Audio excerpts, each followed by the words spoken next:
सभी साथियों जय भीम। एडवोकेट मदन पाल गौतम, संस्थापक एवं राष्ट्रीय अध्यक्ष भीम वाहिनी बहुजन एकता मिशन। आज साथियों एक बात कहने के लिए आया हूं। इस समय देश में और ख़ास तौर से उत्तर प्रदेश में रामचरितमानस पर डिबेट चल रही है। जो लोग डिबेट में बैठते हैं उन लोगों में SC ST OBC का एक भी व्यक्ति नहीं बैठता। जो भी व्यक्ति बैठते हैं, मिश्रा, द्विवेदी, पांडे, त्रिवेदी, चतुर्वेदी, शर्मा, ये लोग बैठते हैं। बात हो रही है SC ST की, OBC की, बात हो रही है ढोल गमार शूद्र पशु नारी की, और डिबेट में बैठते हैं ब्राह्मण, बनिया, ठाकुर, द्विवेदी, त्रिवेदी, चतुर्वेदी, पांडे, शुक्ला। तो आप एक बात बताएं, जो ये लोग बैठेंगे तो SC ST के बारे में क्या कहेंगे? किसको बोलेंगे? अपने बचाव की बात कहेंगे, अपने फायदे की बात कहेंगे। इस देश के अंदर वर्ण व्यवस्था बनी, जिसने भी वर्ण व्यवस्था बनाई, उस वर्ण व्यवस्था में 4 वर्ण बनाए।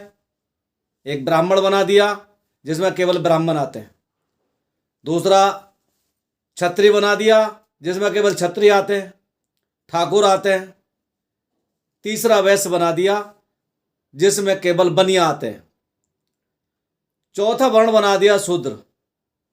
शूद्र में केवल कह दिया कि शुल्क कास्ट के लोग आते हैं। जो 52% समाज के लोग हैं OBC, इस देश के अंदर नाई, गरड़िया, तेली, तमोली, नट, कंजर, बंजारा, कुम्हार, तेली, प्रजापति, बघेल, सैनी, धीमर, केवट, नाई, तुरहा, मल्लाह, बिंद, निषाद, कुशवाहा, कुर्मी, पटेल, मौर्या, शाक, बिंद, ये आदि जितनी भी जातियां हैं, ये 52% आती है। और इन 52% जातियों को 5वां वर्ण बनाया नहीं, चौथे वर्ण में गिनते नहीं, और इनको कह दिया तुम तो छूने वाले हो। और जो शूद्र लोग हैं, जो अनुसूचित जाति के लोग हैं, वो अछूत लोग हैं, और अछूत लोगों को छू नहीं सकते। तुम लोगों को छू सकते हैं, और तुम लोग हमारे बीच बैठ सकते हो, हम लोग तुम्हारे बीच नहीं बैठ सकते, ये कहकर उनको समझा दिया।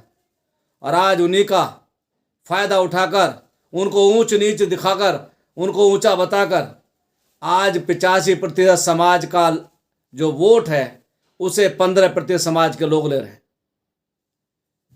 तो मैं आप लोगों से कहना चाहता हूं, इस समय OBC समाज जाग चुका है, और OBC समाज की जो जातियां हैं, सबसे पहले जो इस समय जागी हैं प्रदेश के अंदर, देश के अंदर, यादव जागा है, गुजर जागा है, कुर्मी जागा है, मौर्य जागा है, सैनी जाग रहा है, प्रजापति जागा है। और बाकी जो अगर देश के अंदर 85 के 85 जाग गए तो 15% समाज के लोग।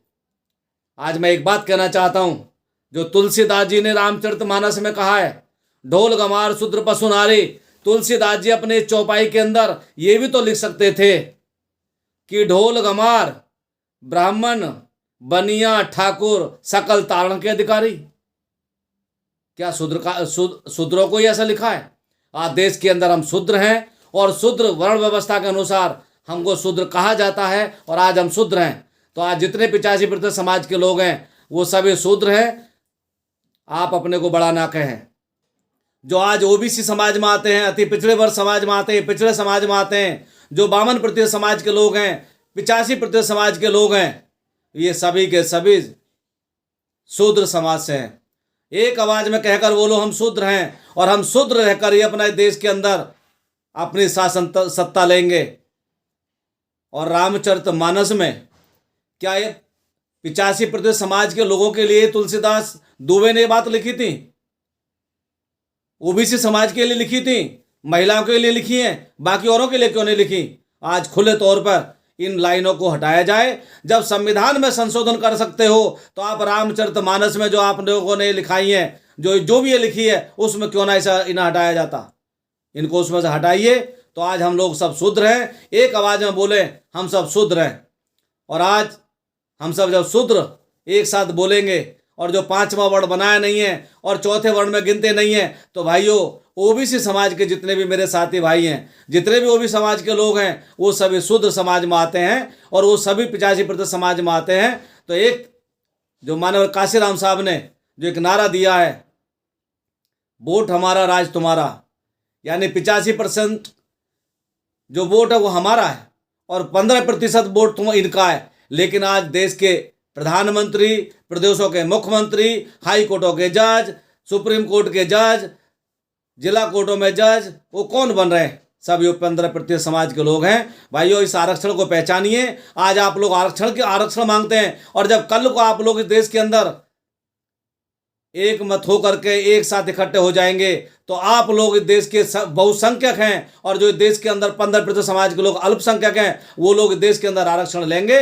उन लोगों को आप आरक्षण देने वाले बनेंगे तो आप लोगों को भीम वाहिनी बहुजन एकता मिशन की तरफ से, भीम वाहिनी बहुजन एकता मिशन आपको ये कहना चाहती है, मैं आपको ये बताना चाहता हूं, भीम वाहिनी बहुजन एकता मिशन का राष्ट्रीय अध्यक्ष एडवोकेट मदन पाल गौतम, कि आप सभी लोग इस वर्ण व्यवस्था को पहचानिए। और जो आज इस समय देश के अंदर वर्ण व्यवस्था चल रही है, आज चारों तरफ से दिल्ली के जंतर मंतर पर हो रहा है, दिल्ली हर प्रदेश के अंदर हो रहा है, सभी लोग आज शूद्र समाज कहकर अपने को पुकार रहे हैं। आप सब लोग शूद्र हैं, शूद्र बनिए, शूद्र बनकर अपनी बात कहिए और आप देश के अंदर, प्रदेश के अंदर बदलाव लाइए। और 85% समाज का जो वोट है वो आपको जाना चाहिए। आप में से MLA भी बनेंगे, आप भी प्रदेश और देश के सरकार में कामयाब होंगे। इन्हीं बातों को कहने के लिए वर्ण व्यवस्था को पहचानो और वर्ण व्यवस्था को पहचान कर ही आप देश और प्रदेश के अंदर अपनी शासन सत्ता ला सकते हैं।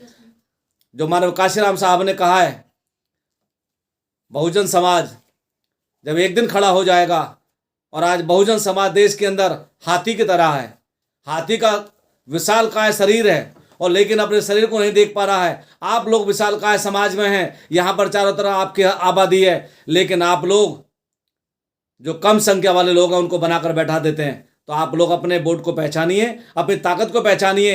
एक सुर में आप कहिए, हम देश के अंदर शूद्र हैं और शूद्रों का इस देश के अंदर शासन होना चाहिए। और जिस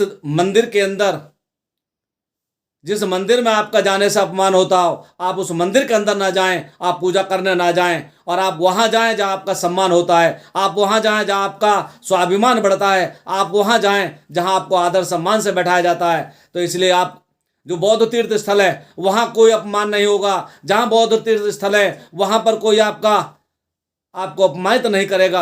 आप वहां जाइए और भगवान बुद्ध, तथागत गौतम बुद्ध के दर्शन करिए, उनके कलाकृतियों को देखिए, तो आप लोग अपने आप को पहचाने। और वर्ण व्यवस्था के अनुसार देश के अंदर 4 वर्ण बने हैं, 5वां बनाया नहीं है, चौथे में आप लोगों को गिनने नहीं देते हैं। तो आप लोग अब चौथे वर्ण में अपनी गिनती कराइए और देश और प्रदेश के आप लोग मालिक बनिए। जय भीम, जय भारत, जय भीम वाहिनी।